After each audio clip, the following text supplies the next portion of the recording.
Hey everybody, thanks for joining us.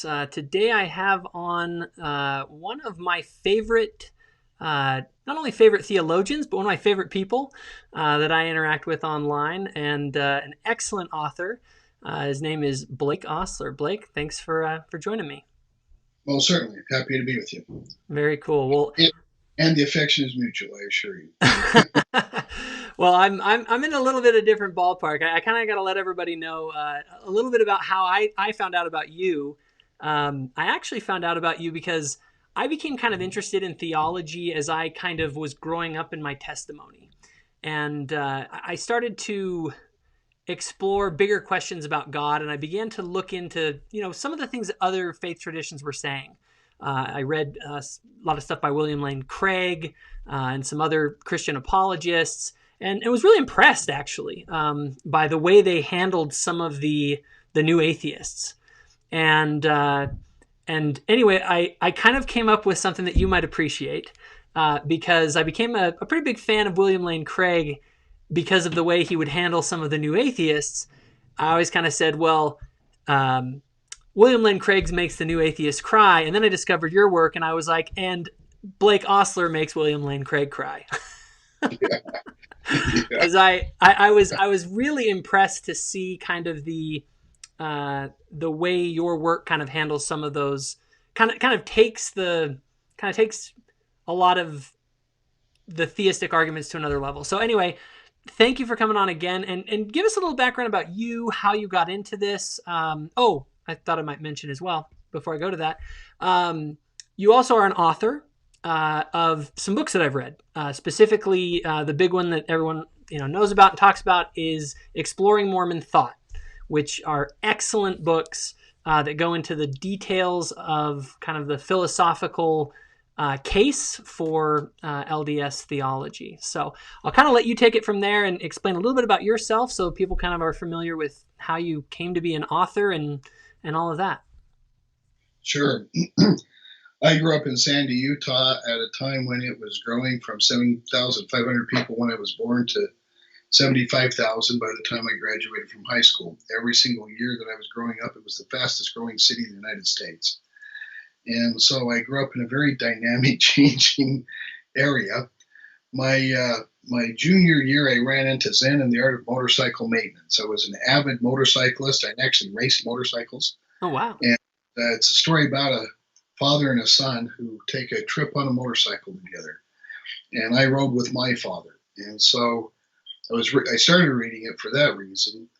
But it's a book on philosophy. In fact, it's the most popular best-selling book on philosophy ever written, Hmm. outpacing Plato, Aristotle, and Kant put together.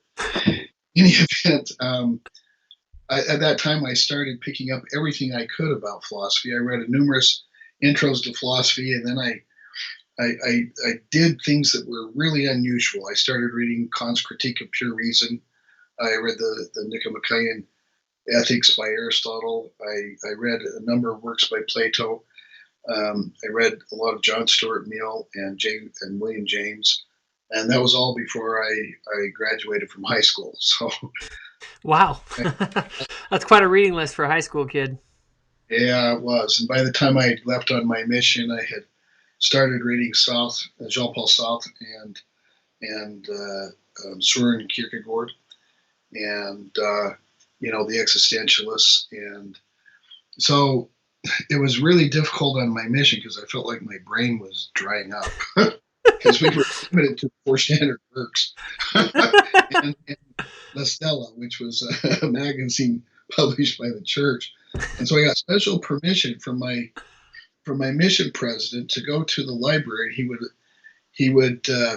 he would let me read these French works on the Bible that were really scholarly works, and the Italian works. And so I read a number of books in Italian and French, and on my mission also German, um, about theology. So I had to send the title to him and say, I want to read this. Will you permit me? Because he could see I was dying on the vine. And, I wasn't really there to study. I was there to do other things. But, I've got to have my mind active. And so it was a time where I'd had 5 years of French. by the time I left on my mission. Of course, I learned Italian. I taught both French and Italian. And with about 5 months to go, my mission president asked me to memorize all the discussions in German. So I picked up German. While I was on my mission, I studied Latin. Was easy because I already spoke Italian and French. And then I picked up Greek and Hebrew while I was on my mission. And Few things to pick up there. yeah, well, I I thought I was wanted cool. I thought I to, was cool because I spoke Spanish. yeah, yo puedo hablar español también. Anyway, so um, the I had a system for learning languages. I would take 10 words a day and 5 conjugations of 5 verbs a day. Whenever I had just a few minutes, I would look at my list. Before I went to bed at night, I would go over my list, and when I woke up first thing in the morning, I would see if I remembered. If I didn't remember, it went back on my list, and if I did remember, I would put it on a list of what I remembered to review at the end of the week. Okay. Mm-hmm. And then usually about a month after starting that method, I would pick up a text and begin to read with the dictionary. And I found that it was a very good way to learn a language. It's not a very good way to learn to speak a language. Yeah. And so I just had this passion, and I began to read. The first thing I read when I got home off my mission was the Summa Theologica by Thomas Aquinas in Latin. And was very rewarding. I have immense respect for the Thomas and Thomas Aquinas. And the reason I learned the language is I wanted to read the Gospel of John in Greek, and I wanted to read Isaiah in Hebrew. And they were both, incredible because it opens up such worlds of understanding and inspiration. And I found that if I put in the time, and I was approaching it with a word study approach. So I'd be fascinated by a word, and at the time there was kind of this scholarly school that was doing what they called word studies. They would take a word and tell you the historical background and all the uses and what it meant. So it was kind of specializing in it in that way. Excuse me. So and when I got to I'd taken a philosophy class before I left on my mission in 1976. Mm-hmm. When I got back, I took an ethics class from Truman Madsen, which was just amazing. Truman was such a great teacher. And he also had, he taught about mnemonics, the way to remember things. And so I adopted some of his mnemonic methods. Now, I feel bad for people who are learning in this day and age, reading digital text, because you can't learn that way. Truman Madsen told me something that is true, and studies demonstrate that it's true. He said there's something magic that happens going from here to the end of your hand. And it's true because it engages so many additional memory pathways. Mm-hmm. So when I get a book, I get a hard copy and I argue with it, or I expand on it, or I interact with the text. I can't do that online. Yeah. Got an Apple iPad and I can scribble, but it's not the same. Yeah. And it just, I just found that to be an excellent way of internalizing the text, internalizing what I considered the strengths and weaknesses of a text. And I'm just kind of a voracious, curious kind of a guy, I guess. And I don't know. I guess I was blessed to be able to learn languages because it seemed like it was easier for me to learn languages than for some other people. Some of the people in my mission learning Italian really struggled. Mm-hmm. And, I didn't struggle like that. Yeah. And so this love of language kind of spurred you into looking at kind of the original texts of different philosophical and religious works, and your curiosity obviously on that kind of expounded, and then you went on. Now you went into teaching, or where did it go from there? I co-taught with Sterling McMurran when I was at the U of U. I had a joint program in jurisprudence, which is philosophy of law or philosophy, and in law. And when I was there, I co-taught several classes with Sterling McMurran. McMurran's strength was the history of ideas, which is a very broad approach to the most important ideas in philosophy, mm-hmm. the kind of things. And I just kind of regard philosophy as the blessing of having the greatest minds in history asking the most important questions a human being can ask. Yeah. It's just a gift. And so that was kind of the way that Sterling approached that. Sterling hated existentialists and he hated positivists. He loved history, so he moved into the history program. These were classes that were jointly in history and philosophy. And then when I graduated, I published. When I was at BYU, I was the only philosophy major on campus, the only one. And that's because in order to graduate in philosophy, you had to have 2 ancient languages and 2 modern languages at a 4 level. That's because they didn't want anybody to graduate in philosophy because they didn't want to add to the welfare rolls. That's true. And so they put the program together so it was impossible. Oh, and you also had to have another major. It had to be in a science. Oh, or it had to be in business because they didn't want you to add to the welfare rolls. But mostly they didn't want somebody becoming, headstrong in philosophy, I suspect. A lot of people don't know the philosophy department had been dissolved at BYU. They excommunicated a few philosophy professors and sent one of them, Truman Madsen, on a mission as a mission president. And then they, just shortly before I got there, they had kind of reconstituted the philosophy department as a part of the Department of Religion. And so the philosophy classes, along with religion classes, were the only classes that were required to begin with a prayer every morning. And it was a program that was just a gift to me because in my classes after the intro classes, the student-teacher ratio was 3 teachers to 1 student. And my grade was dependent on whether I had a paper that was of publishable quality. And the proof of whether it was publishable or not was that it had to be accepted for publication. Oh. And so I had a number of articles published while I was still undergraduate at BYU. Wow. And so, I think that I obtained the best education in philosophy that one could obtain undergrad. I mean that very seriously. And of course, I furthered that at the U of U. But I'm also an attorney, and my real goal was to be able to get a law degree so I could practice law because I was sitting in my calculus class asking myself the question, what can I do that doesn't require calculus but makes lots of money? and it immediately occurred to me that my skill set was kind of unique and I could be a good trial attorney. And the minute I thought about it, my heart burnt within me. I knew I was, inside joke between God and me, I was meant to be a trial attorney. And so I am. And I'm, to be honest, I'm the only trial attorney I know that loves being a trial attorney. I love what I do. I've always loved what I do. I won't hold any of that against you. Well, that's very charitable of you. I think maybe other trial attorneys, so maybe you won't hold it against me for having that sort of judgment. It's like I say, the practice of law would be really great if it weren't for the judges, all the other attorneys, and the clients. Good point. Anyway, that's kind of how it happened. Awesome. And so then you went on to the big work that I got to know you through and that a lot of people have has been through exploring Mormon thought.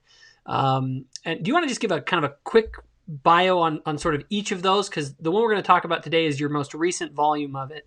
But give a little bit of a background on each one. So I basically put together a book that was just me writing down what I thought about various issues in Mormonism. Because I discovered if I wrote it down, I actually knew what I thought.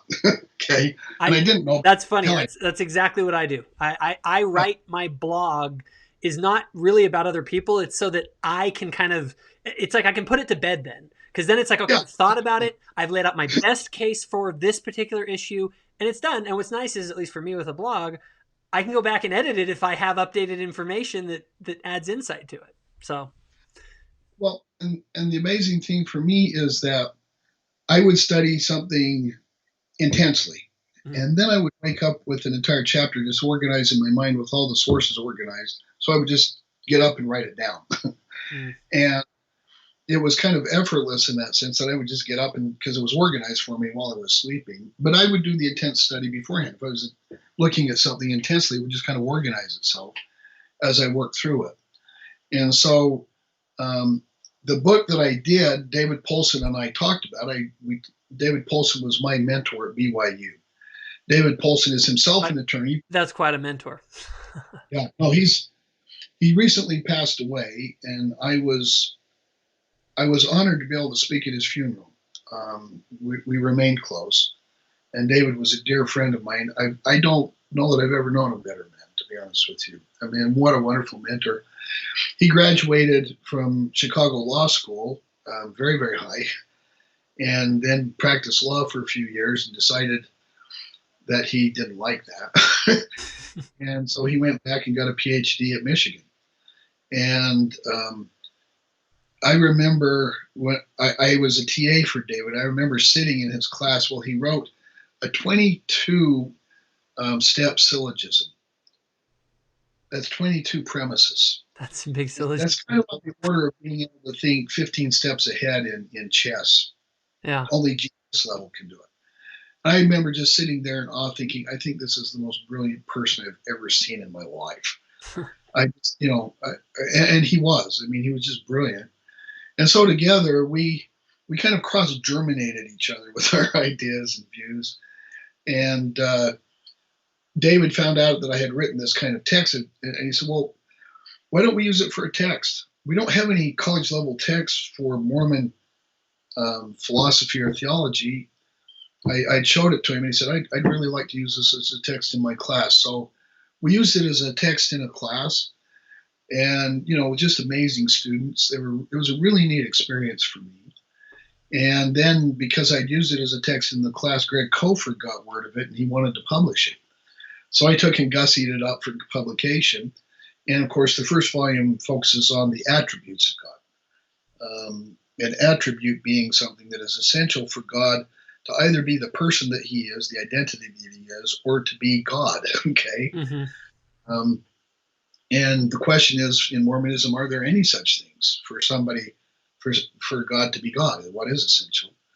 And so I look at such things as omnipotence, omniscience, omnipresence, immutability, timelessness, and God's relationship to time, all adding up to a final because you need all of that in place in order to be able to discuss a Christology.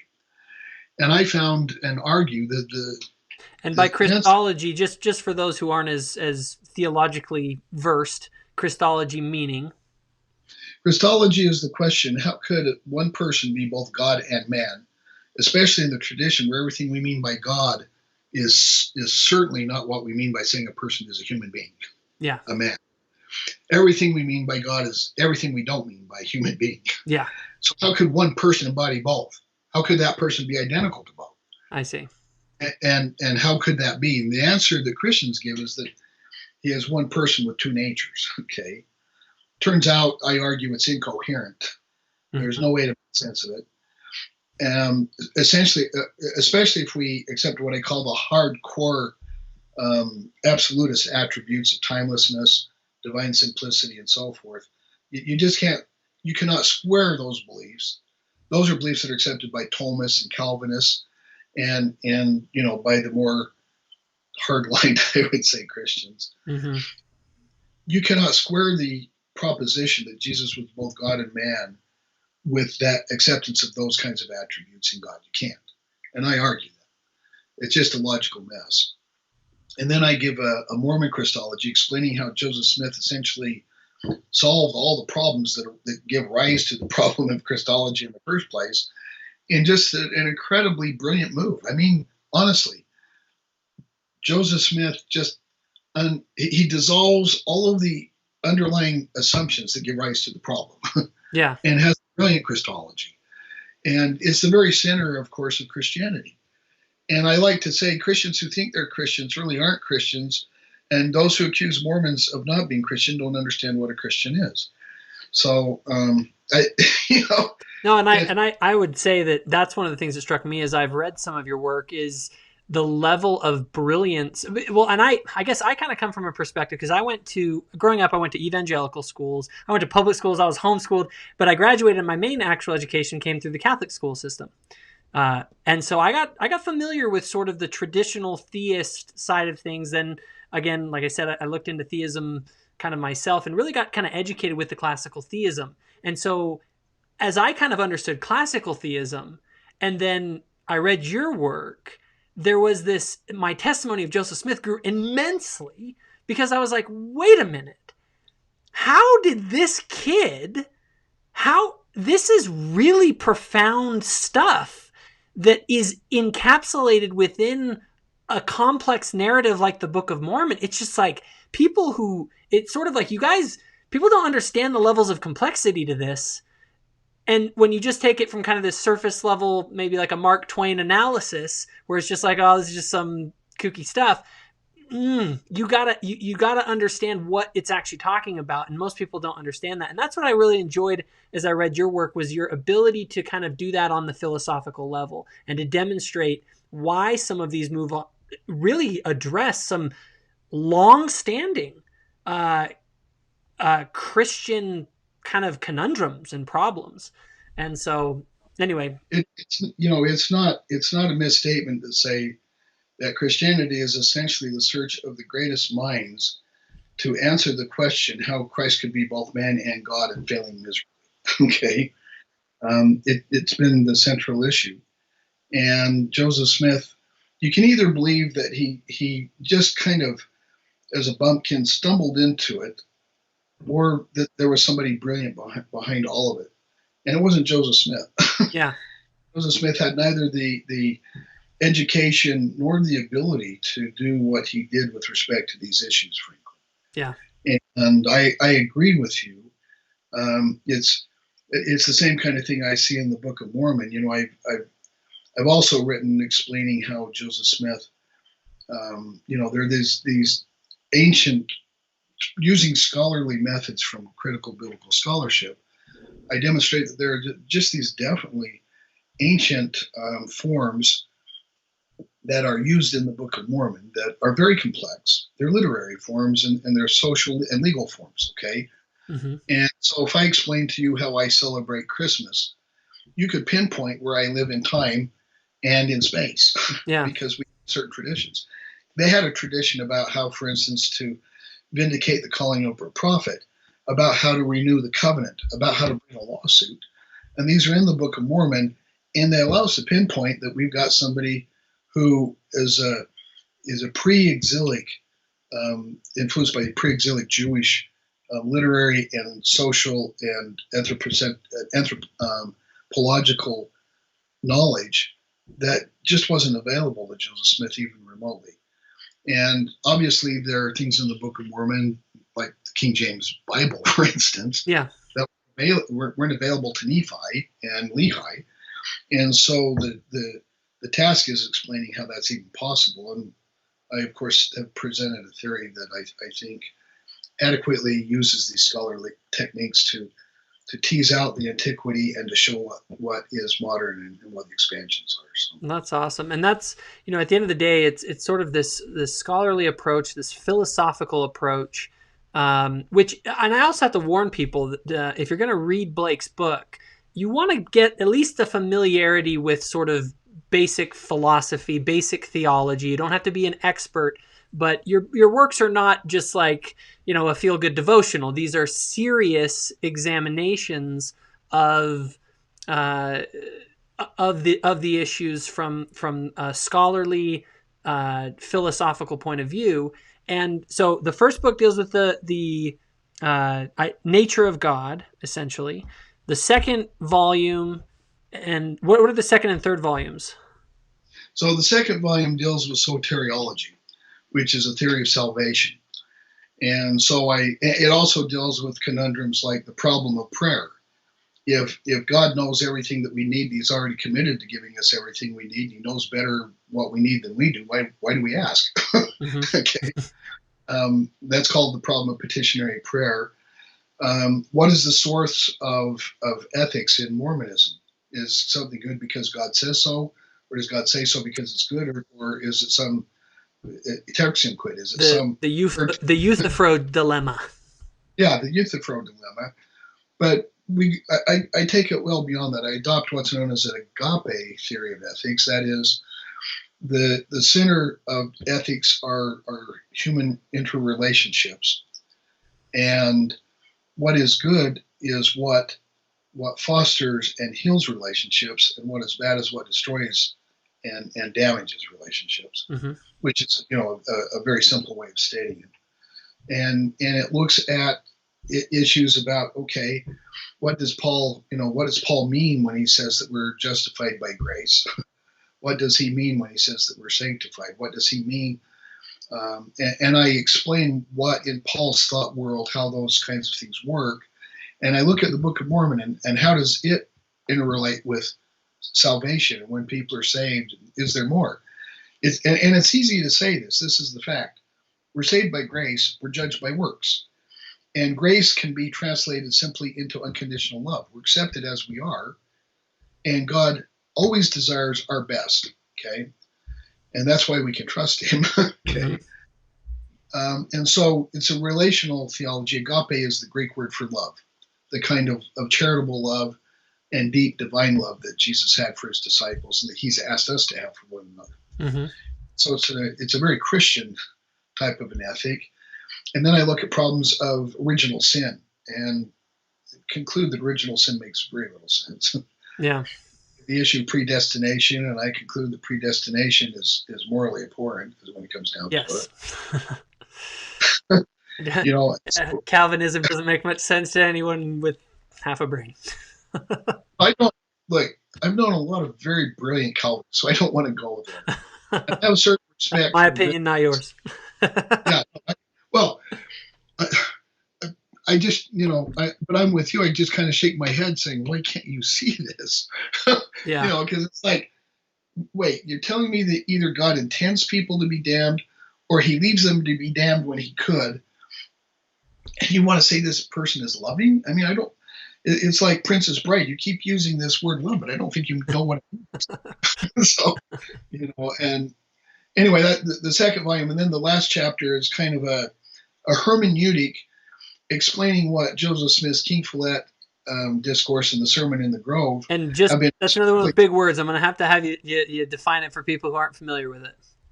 Which one? Hermeneutic. Oh, hermeneutics is the theory of interpretation. It's how do you look at a text to understand it, okay? And I provide a way of looking at the text to understand what Joseph Smith was up to. And it's not what most people take him to be up to or have taken him historically to be up to. I explain the basic assumptions underlying Joseph Smith's thought and why the interpretations that most Mormons give it anachronistically read back into Joseph Smith ideas that just weren't on his thought horizon. They just weren't there. Mm-hmm. And explain the basic assumptions that he actually had and how they work and how they're actually more consonant, because the King Follett discourse is actually kind of an expansion on the seventh lecture of faith in the lectures on faith. Okay? And he's asking us, what kind of being is God? Well, I'm going to tell you what kind of being God is. Mm-hmm. And he's redefining assumptions that people bring to the notion, saying that the notion they have is wrong. Well, I'm redefining the notions that people bring to the text because they're reading later developments back into Joseph Smith. And what he's really up to is consonant with what's said in the seventh lecture and in all of the Mormon scriptures. And that is that God has been God from all eternity. The Son, let me just explain briefly. Yeah. So he says that the Son does exactly what the Father did. But and just real quick, just so that I'm kind of following, make sure everyone that's listening kind of gets this, because there's an idea out there that's very common based on the King Follett discourse, that this idea of, well, God had a father and he had a father and he had a father, he had a father, and all goes back, and there is no sort of I forget the term you used, like the main God, as it were. Right? It's just this infinite regress of God, and our God is just another God in the series, and will be one of the next gods in the next series. And you kind of give a different take on that. Well, not only do I give a different take, I point out that what Joseph Smith is actually teaching about is the head God of all gods, like spoken of in D&C 121, the God of all other gods. And let me put it into this perspective. So Joseph's key text is John 5:21, where he's saying the Son only does what he saw the Father do, right? Mm-hmm. Well, the bottom line is that Jesus's path is the same as the Father's. But the fact is it's universally accepted that Jesus was already God before becoming mortal. He was Jehovah. Mm-hmm. He was divine. He didn't have to go through immortality to become fully divine. He was already worshipped. He was already accepted as God. He was already omnipotent in the sense that I use maximum power. And so the notion that we have that Joseph Smith is somehow explaining how God first becomes God by going through mortality and finding out what the moral laws in his universe mean and how to use all of the natural laws like a master physicist, and then he becomes God. That's not what Joseph Smith is explaining. He's explaining about the council of the gods and how they relate to one another and how they relate to the head God. And so Jesus is doing what the Father did, but if he's doing what the Father did, the Father also had to be divine before he became mortal. And he did become mortal, just like Jesus did. And he says the Holy Ghost will one day become mortal, even though he's now a spirit. And he makes very clear, because in the Sermon in the Grove and in the King Philip Discourse, he calls them God the first, God the second, God the third, and they form a Godhead. They together rule the universe. And so I look at this, I go through the assumptions and explain why the assumptions that are brought to the text are often erroneous, and rebuild what Joseph Smith was thinking based upon the correct understanding of the assumptions at issue, and then show how people have missed what Joseph Smith is actually talking about, because both the Sermon in the Grove and the King Philip Discourse are discourses about the head God over the council of gods. And people are just not picking that up. And so, and this is a very clear, I mean, now it's commonplace to talk about the council of gods and El, the head God, or El Elyon. I mean, meaning the El Elyon is God the highest, or the most high. Okay. Uh-huh. And so Joseph Smith has this concept of a head God, and he is the God of all other gods. That's the way he's what There it is expresses. there is an eternal God the Father, in other words, rather than this idea of just an infinite regress of, well, one God, then another, then another, then another. The amazing thing is we say it every single week, oh God, the eternal Father. But really means, oh God, you grew into being a father sometime. It wasn't exactly eternal. No, and that's all. It's funny because you actually were the one who, for me, kind of. And I'll be very honest with everybody. My theology is definitely not as well developed as yours, and there are some areas where maybe you and I wouldn't have the exact same opinion. But you've been very influential on especially on that particular issue, because I've always had an issue with the infinite regress idea. Just because, like you're saying, I'm like, I hear a lot about an eternal God all the time, and Alpha and Omega beginning. It's like, this just, like, it isn't, it seems like something's missing here. And so I'm glad that you're having that conversation. And as we go through kind of these works, obviously I feel kind of bad.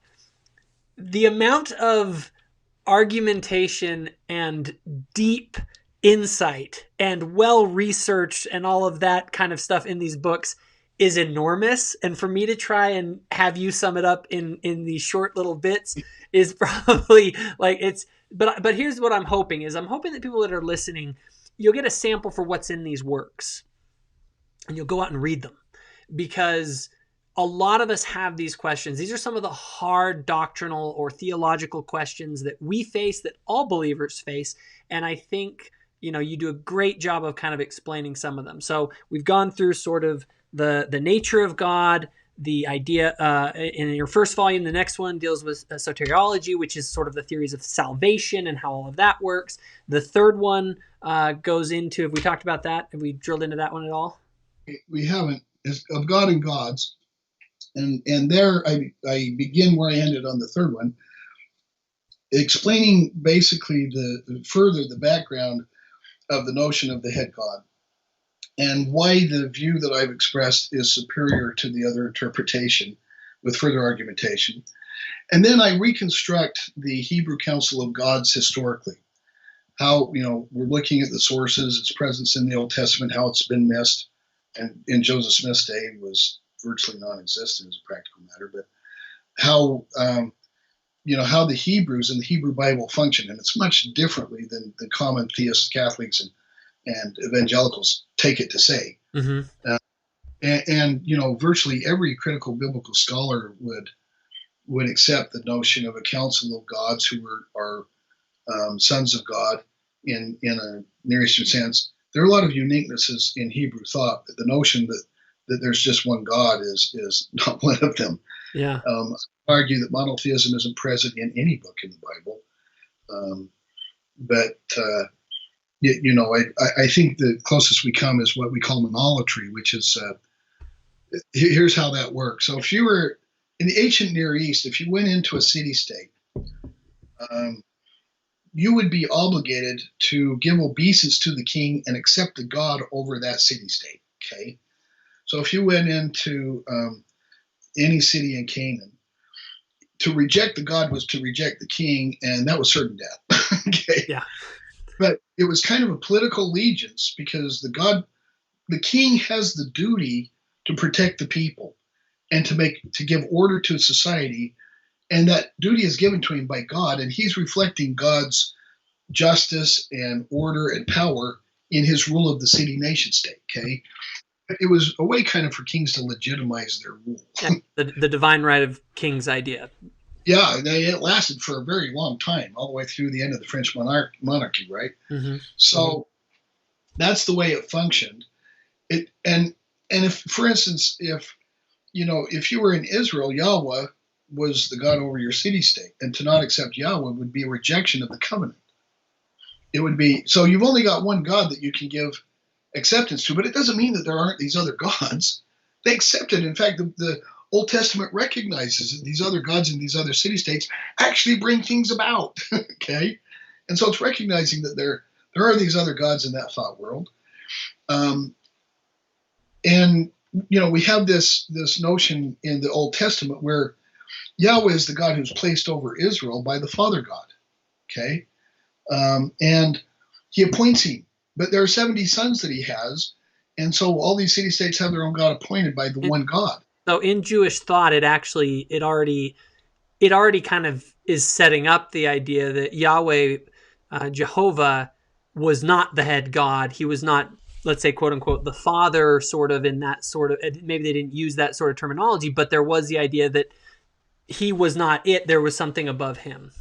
Right. But then you get this kind of confusion because the Father appoints Yahweh, but Yahweh acts for the Father. And in the ancient world, when a messenger came, so it's like when a messenger comes from King Darius, he comes and says, "Behold, I am King Darius, and I give these words to you." And it's like, no, you're not. You're just a peon messenger. Okay. Mm-hmm. And if I don't like what you say, I'm going to kill you. Well, I'm Darius. You can't do that. Okay. He speaks as if though he is, and that's how exactly the notion of how Yahweh speaks. And then you have this lasting concept of the angel of Yahweh who appears and says, "I'm Yahweh." I mean, Jacob actually gets confused. Am I wrestling with God or am I wrestling with an angel? Right? Mm-hmm. And so you have this confusion between Melech Yahweh, which is the angel of Yahweh or Jehovah, and Jehovah himself. Mm-hmm. And it's never really clear who you're dealing with because of the way the calling is made to a messenger to come give. The prophets are all giving their messages in that same vein, by the way. They're called to speak in God's name.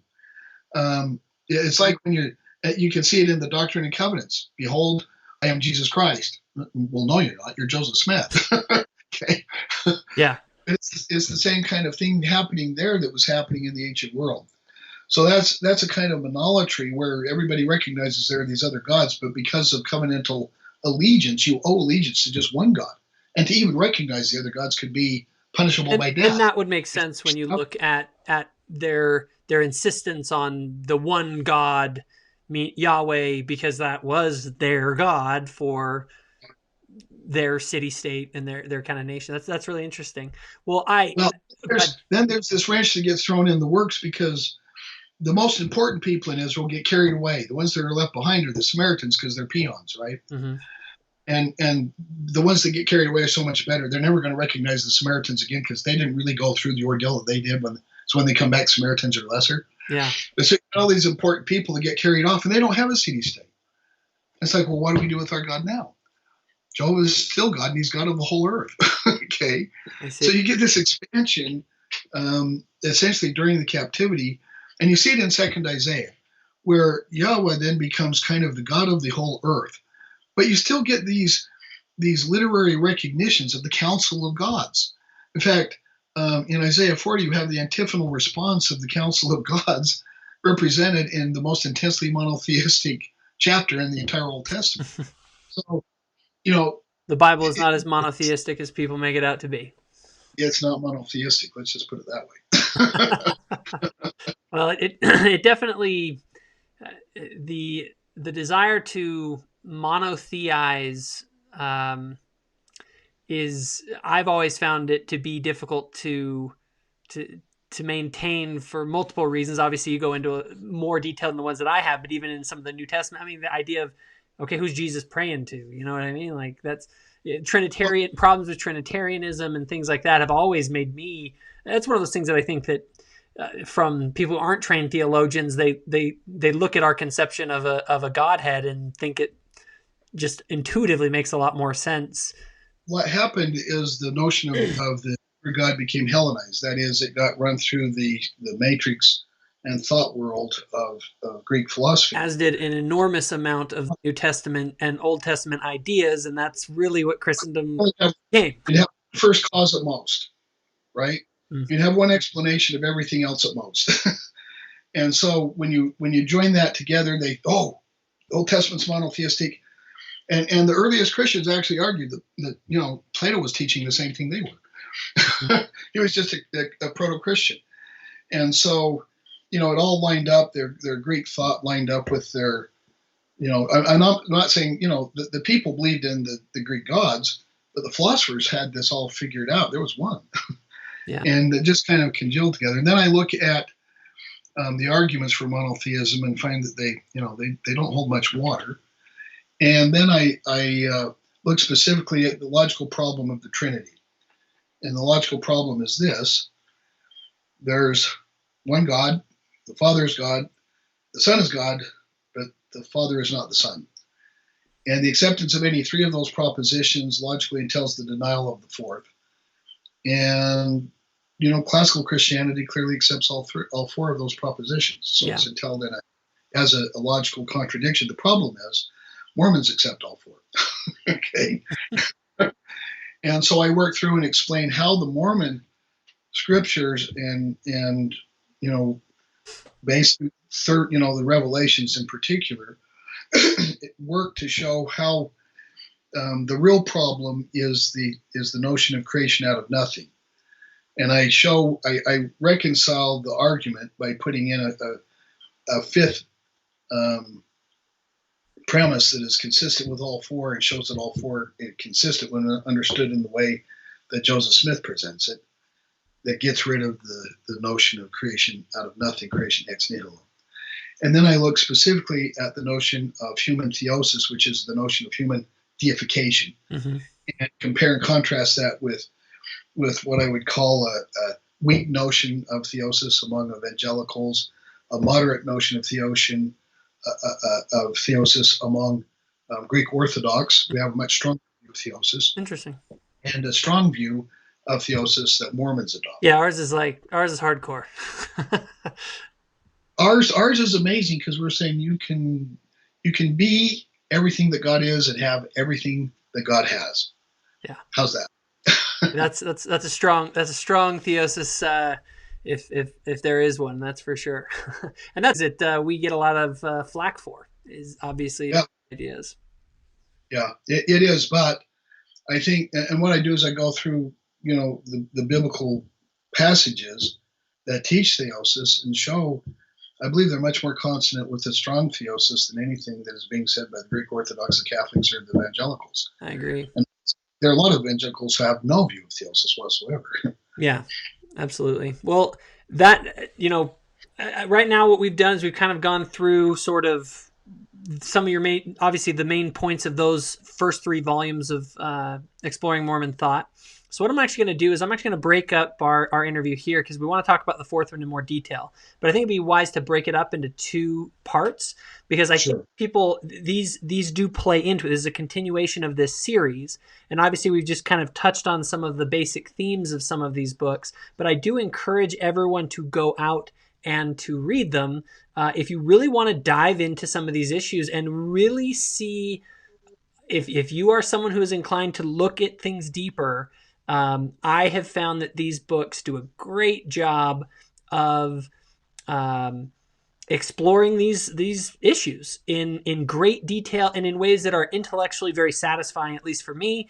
And in my view, probably what I come away with it most is an amazement at Joseph's theology. So I'm going to encourage everybody to do that, and then we're going to just break this up and continue in the next video. Yeah, I think we've already exploded everybody's mind, so it's a good thing to do.